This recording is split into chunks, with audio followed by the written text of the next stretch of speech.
தந்தை மகன் தூய ஆவியாரின் பெயராலே ஆமேன். அன்பார்ந்த கத்தோலிக்க கிறிஸ்துவ இறைமக்கள் அனைவருக்கும் எனது பணிவான வணக்கத்தை தெரிவித்துக் கொண்டு இன்றைய நாளில் எனது நற்செய்தி அறிவிப்பு பதிவானது கடவுளை அறியும் அறிவை வேண்டி ஆண்டவர் அருளியுள்ள இறை வார்த்தைகளை கற்று அறிவிக்கும் பகுதியே எனது இன்றைய நாளின் நற்செய்தி அறிவிப்பு பதிவு. நீதிமொழிகள் ஞான நூல் அதிகாரம் 2 இறை வார்த்தைகள் 1 முதல் 13 முடிய.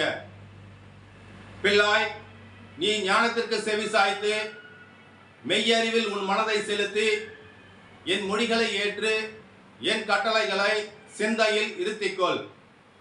ஆம், நீ உணர்வுக்காக வேண்டுதல் செய்து மெய்யறிவுக்காக உரக்க மன்றாடு.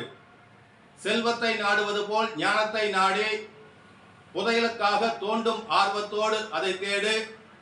அப்பொழுது ஆண்டவரிடம் கொள்ளும் அச்சம் இன்னதென்பதை நீ அறிந்து கொள்வாய். கடவுளை அறியும் அறிவை பெறுவாய்.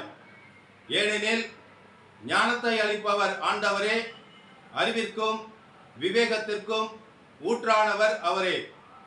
நேர்மையாளருக்கு அவர் துணை செய்ய காத்திருக்கின்றார், மாசற்றோருக்கு கேடயமாய் இருக்கின்றார். நேர்மையாளரின் பாதைகளை அவர் பாதுகாக்கின்றார், தம் அடியாரின் வழிகளை அவர் காவல் செய்கின்றார்.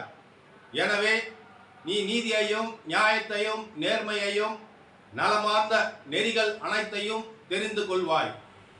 ஞானம் உன் உள்ளத்தில் குடிபுகும், அறிவு உன் இதயத்திற்கு இன்பம் தரும்.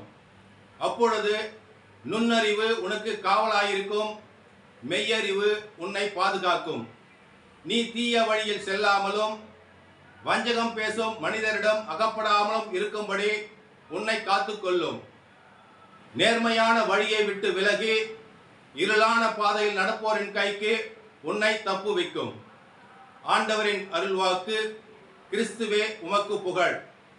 தந்தை மகன் தூய ஆவியாரின் பெயராலே ஆமேன்.